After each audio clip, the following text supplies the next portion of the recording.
I want to transition now to a game I like to play with my guests. It's called Choose Between Two. So I tailor these questions to my guests and their likes, their what I think, their personality kind of tends towards. So are you ready to play? Yeah, yeah, go for it. Sounds good. All right. First one, Freddy or Jason? Freddie. You know, Actually, do you want I to hear a am story about Robert England? absolutely. So, Robert England, when we did In Search of Darkness 1, right, we just couldn't get hold of Robert England, weren't getting any responses from any agents or anything like that. And then In Search of Darkness 1 came out and blew up and everyone loved it. And then out of the blue, we get a call from Robert England's agent saying, Robert would very much like to be in Search of Darkness Part 2. And we were Hmm. like, yes, we'd very much, it's like the best conversation with an agent I've ever had in my life. And he was fantastic. So Freddie all day long, although Kane Hodder was, a great contributor as well. But for me, Freddie, yeah. I go Freddy too because I think Robert England's kind of like what he does with that role, and the kind of like the personality he kind of brings to it as well. Even during the more kind of like comedic kind of like elements later on in the series, was still just fantastic. And for me, just the nostalgia speaking, I remember always looking for those movies first when I go to the horror section. Something about the look of the character, and the key art as well on the VHS covers as well just really spoke to me. So it's interesting. In the UK, in Europe, Graham Humphreys was the guy that did the artwork for the VHS and posters over here. Hmm. And when I was setting up In Search of Darkness, I approached him and he did a poster for us. And it was because of that relationship with with the Nightmare on Elm Street franchise. But it's interesting. About a year and a half ago, I went to the cinema to watch a screening of the first Nightmare on Elm Street, and it just holds up. It's just such a everything about it is Yeah. direction, effects, performances. That's why people still keep going back to it. Sticking with the Freddy theme, Wes Craven or John Carpenter? For me, that's actually a hard one. I'm going to say John Carpenter because he was like our white whale. Like he Hmm. came in right at the end of crowdfunding for In Search of Darkness 1. He was fantastic. Um, I think that, people call him the master of horror for a reason, and he's still with us, which is amazing. Back in, if I look, you won't be able to see it, but I'm looking up at a poster that I got when I went to see John Carpenter in concert back in Right. 2018. And it was like he was on stage with his son and his band, and in the background they were playing all the clips from his movies when he was Yeah. going through the soundtracks, and it was just packed with horror fans, and people were having like a religious experience. When I started working on In Search of Darkness, had no idea how powerful and committed horror fans are. Like they have an insatiable appetite, and the reason that I will go with John Carpenter is, um, you know, because he's still here, because he's a touchstone. And when you think of horror, you think of John Carpenter. Wes Craven's an incredible filmmaker. Hmm. Wish he was still around. Wish he could still create work. And in fact, we're rediscovering earlier films in his catalog, and all of it stands up. But I feel like the optics are stronger on John Carpenter. Practical effects or CGI? I'm so biased. Like I'm practical all day long. Yeah.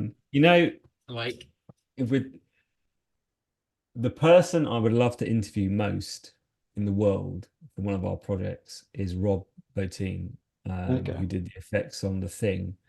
Doesn't do any media interviews. At some point I'm going to make a very considered push to try and contact him. But yeah, like I've been revisiting a lot of films. Like we're thinking of doing a project on The Thing from Yeah. 1982, and I'm actually going to the cinema next week to watch a screening in London. But I watched it recently, and I, you know, there's no suspension of disbelief. Everything stands out. And then you look at I think the 2011 The Thing, where it's already dated. It Mm. already feels cartoony. And I think one of the reasons that I've really tuned out of all the superhero movies is because there's no threat. Nothing feels real. It feels like a cartoon. And I feel like there's a strong pull for genre films to actually bring back practical effects now. And I imagine that's why something like Mad Max Fury Road kind of appealed to so many people as well. Because while there was of course moments in the film where you had to have those little touches, a lot of that kind of like practical vehicular kind of like violence that George Miller is so well known for, it kind of like resonated with a lot of people, I think. Oh, absolutely. And it just doesn't date. Even bad practical effects, and I use that word sparingly, Yeah. still have a real charm to them. Whereas bad CGI, like we're doing 90s horror now, Mm. and the early 90s where everyone started beginning to use CGI, and it's horrifically dated. It has a charm Yeah. to it. Like you can look past it, but it's a very different aesthetic to sort of uh poorer practical effects. Um, okay, I think I might know this one as well. Streaming or physical media? Okay, so our audience are physical media devotees, and I think that one of the things that we've realized with our merchandising of our projects is that's almost as important as like how good the documentary is. Yeah. So what we're working towards now is creating almost mementos, things that kind of are a manifestation of your fandom, and we spend a lot of time on like the Blu-ray booklets and the Blu-ray packaging and the artwork and all that because we want to make something tactile and real. So I'm going to say physical, but I don't dislike streaming. I use streaming. I don't have a massive. My Blu-ray collection is limited to like films that I have to own, but I'm not a Mhm. collector.